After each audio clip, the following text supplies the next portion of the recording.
Okay, good morning, NYC. Christopher Leon Johnson had his restroom, sorry about that. So, South City Hall on this rainy Friday, and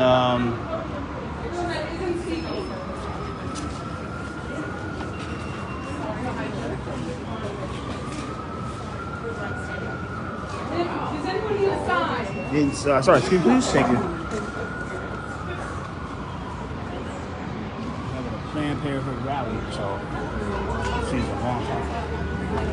Hey, how are you? They didn't let the speaker in.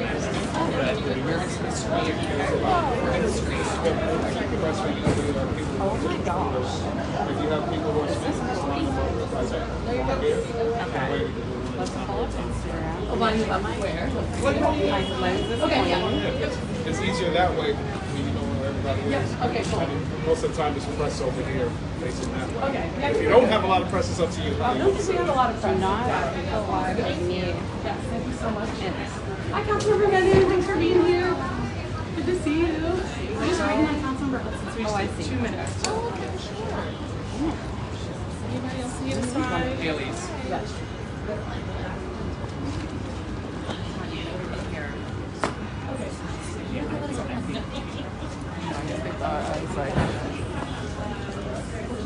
Are you good? Sorry. I'm trying to get it so we can clear any space for you that you need. Oh my God. Because Okay, everyone, we're about to get started. Again, if you're not speaking, if you could please come behind us, that'd be awesome. Oh, on that side? Oh. Or, you know, but I just heard it. Cool.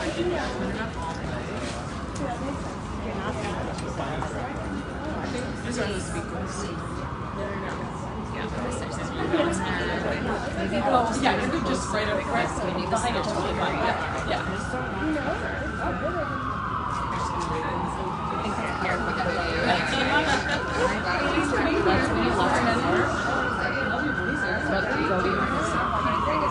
Because you don't need to get everybody all the photos of the provider.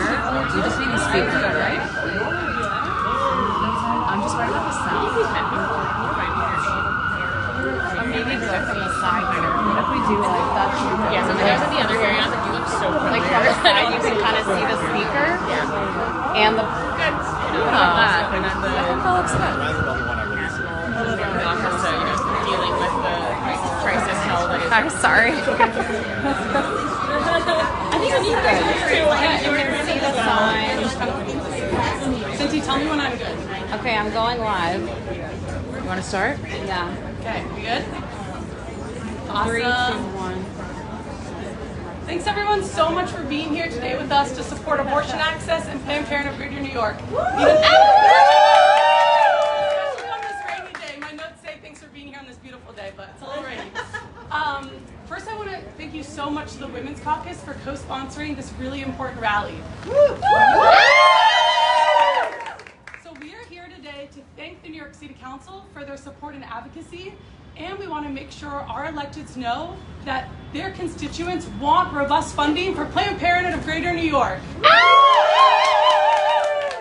We all know that the legal right to abortion is hollow without equitable access to the health care we all need and deserve. Right now, inside City Hall, there's an executive budget hearing on health happening, and we want to make sure our electeds know we care about this issue and that we will fight every day to ensure folks have access to their sexual and reproductive health care. So thanks again so much for being here. So today you're going to hear from PBGNY staff, activists, and your elected officials who are at the forefront of this movement about this important work. So thanks again for being here, and I first want to introduce you to our president and CEO, Wendy Stark. Okay, let me just put my cane down, hold on. I can hold it. Thank you so much to the New York City City Council Women's Caucus for co-hosting this event today, and for all of you for being here to show your support despite the rain. We really, really appreciate it. As a leading healthcare provider, an educator, an advocate in abortion and gender-affirming care access state, we are sitting in an access state, right? Planned Parenthood of Greater New York is deeply striving to meet the needs of today, tomorrow, and the future. in perpetuity. We are a lifeline to people seeking gender-affirming therapy, young people who find themselves unexpectedly pregnant, people who need HIV testing or sexually transmitted infection testing and treatment delivered without stigma or judgment always. Those who live on or work on the street, immigrants without insurance, and so many more who experience immense barriers to care. That is why we are here. Everyone here knows what a dire moment we are in today, right? For reproductive care, for abortion access in this country, and for so many of our rights. And I know that you, like me, have probably been following the harrowing story of Adriana Smith, who is a woman in Georgia who is brain dead and who is being kept alive on machines without her family having any say on it because she was pregnant when she fell ill. And that is because of that state's restrictive abortion care laws. That is nothing like the appropriate bodily autonomy and agency for families to make their own decisions about their loved ones, and it is just horrific. Just this week, as you know, we saw a destructive budget bill pass the House that specifically defunds Planned Parenthood health centers across the country and strips communities of basic healthcare access. This is completely unconscionable. Across the country, people, especially those whose society has marginalized, like queer and trans people, communities of color, people living with low incomes, people living with disabilities, folks who are undocumented, folks who are struggling to access and afford the reproductive health care they need to survive and live their lives with autonomy and dignity. As Elise said, our legal rights here are nothing without access. We are suffering here in New York City as well, our people and our providers, right? Systemic failures in the United States healthcare system have yielded really unprecedented challenges for forcing so many healthcare providers like Planned Parenthood of Greater New York to make really tough decisions, to take serious and immediate cost-saving measures and pursue long-term structural shifts to make sure that our services are here, as I said, tomorrow and in the future.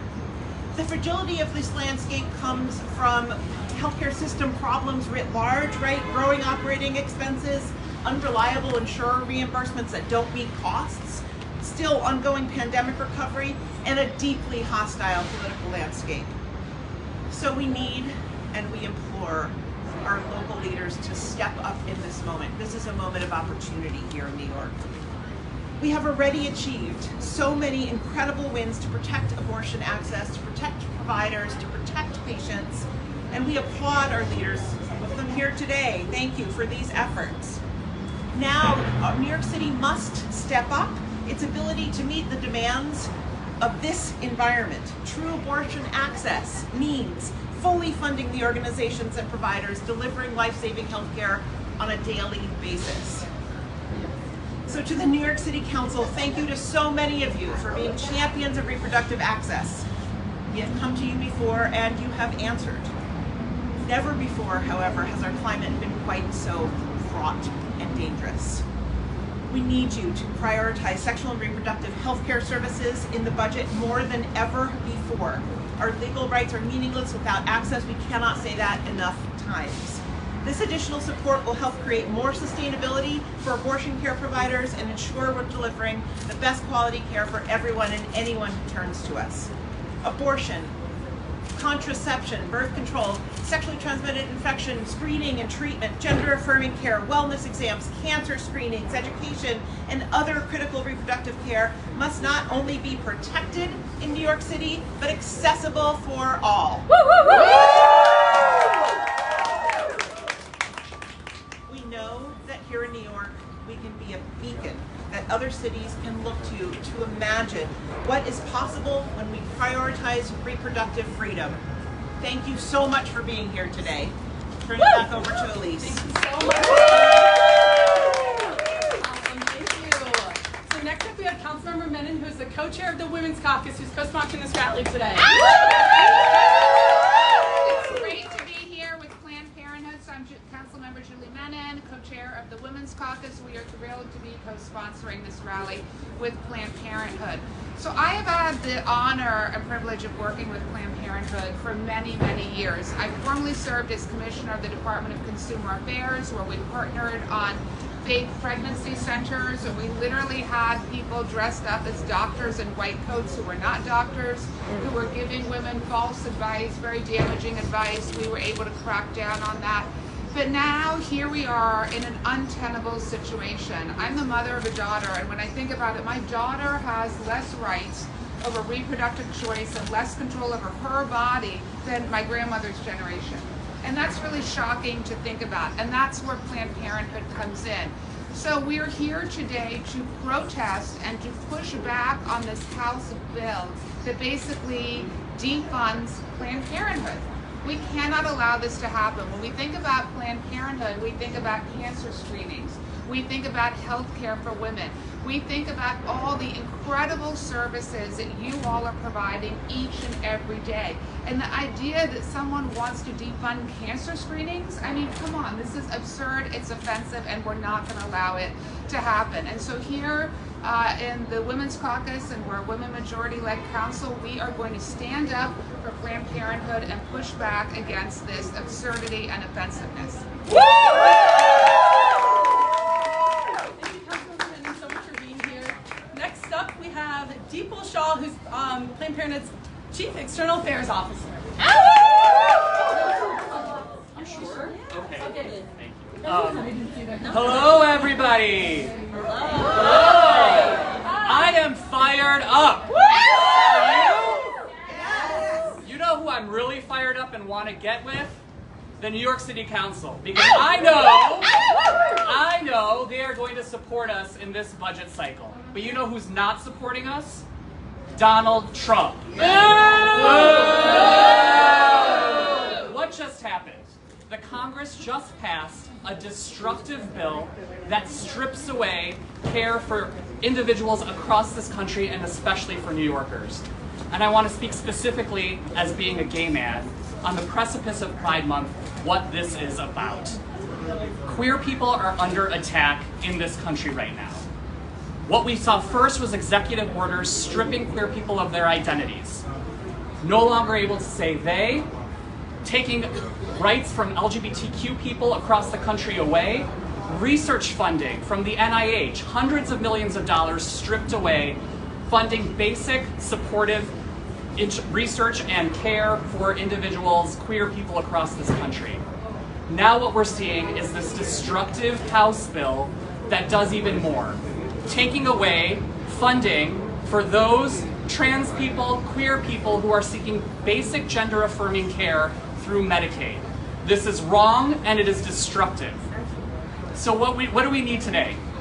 We need our local leaders to step up and do what we need them to do, which is fund fully basic health care, gender-affirming care, sexual and reproductive health care. That's what we need. So what do I say? When I say Trump, you say gay. When I say Trump, you say gay. When I say Trump, you say gay. When I say Trump, you say they. When I say Trump, you say they. When I say Trump, you say they. Thank you to the Women's Council, for the Women's Caucus for being here today and supporting us. To all the council members, Councilmember Hudson, Councilmember Menon, for supporting us in this effort. To the staff, to our amazing activists. We are looking to our local leaders to really provide the leadership and the funding that we need right now. And so I'll pass it over to Elise and Councilmember Hudson. Thank you. Councilmember Hudson, thank you so much for joining us. Councilmember Hudson has been a steadfast supporter of this work and sexual and reproductive health, so thank you so much. Absolutely. Good morning. I don't know, can you see me over the podium? Yes. It feels a little house and I'm a TV. Listen, this is about so much more than just reproductive health care. And reproductive health care, to be clear, is incredibly important and central to everybody's basic health care. But this is about health care more broadly. Planned Parenthood has always provided health care, period. And when we are under attack, what do? Stand up, fight back! When we're under attack, what do? Stand up, fight back! That's right, and so the City Council will continue to always stand up with next Parenthood in fighting back against the mayoral administration, the Trump administration, and any other administration that dares to put our health care on the line. Thank you. Thank you, Councilmember Hudson. It's so nice to have our elected officials supporting us during this time. Next, I'd like to introduce Planned Parenthood of Greater New York's VP of Education and Training, Jocasta Molina. Greetings, everybody. So my name is Jocasta Molina. I use she, her pronouns, because I have pronouns. I am the VP of Education and Training of Planned Parenthood of Greater New York. Here at PPGNY, we have benefited from federal funded program called the Teen Pregnancy Prevention Program, or TPPP. This program is a national funded program this program is a national evidence-based program which funds diverse organizations that work to give adolescents and the adults supporting them the knowledge and the tools they need to improve their sexual and reproductive health. It's kind of a big deal. These programs support positive and promote positive experiences, relationships, and environments that help the youth thrive. The Department of Health and Human Services notified recipients on March 31st, that in order to continue, they would need to show alignment with the current presidential executive orders. Okay. In response, PPGNY joined 4 other Planned Parenthood affiliates and filed a lawsuit in federal court in Washington, D.C. against the Trump administration. At PPGNY, programs that stand to be slashed include supporting teens access and right, or our STAR program. In this program, our trained educators work to advance health equity and to improve the sexual and reproductive health outcomes of youth in New York City, especially English language learners, youth with disabilities, and LGBTQ+ youth. For the past 15 years, TPPP has provided young people and adults supporting them with the information and skills that they need to be safe, confident, and healthy in their lives and in their relationships.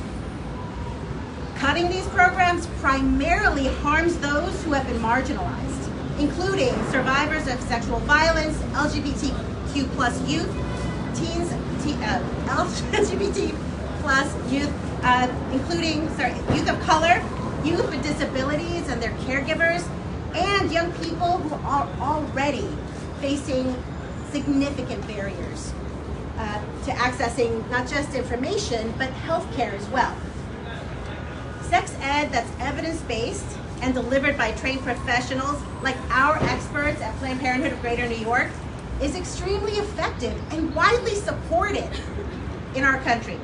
It keeps our youth safe, helps them set boundaries, build autonomy, and sets them up with information and skills they can use to make the best choices for their lives. Funding from the New York City Council supports our much needed programs, and now, more than ever, we are asking the council to invest in our young people's futures. Woo! Thank you. Thank you so much, Jocasta. Next, we have really exciting. We have 2 fierce advocates that are going to be joining us. Lola Oyen-Loye and Stephanie Cannon. Lola, if you want to come first, that'd be great. Thank you so much for being here. Thank you. My name is Lola Oyen-Loye. I'm here today proudly in support of Planned Parenthood of Greater New York. Woo-woo! I strongly urge the New York City Council to fully invest in sexual and reproductive health care and help ensure access for thousands of New Yorkers. With the federal government, who has consistently attacked access and providers being pushed to their limits due to underinvestment, support for PPGNY is more important than ever. PPGNY has been a trusted healthcare provider for me for many years.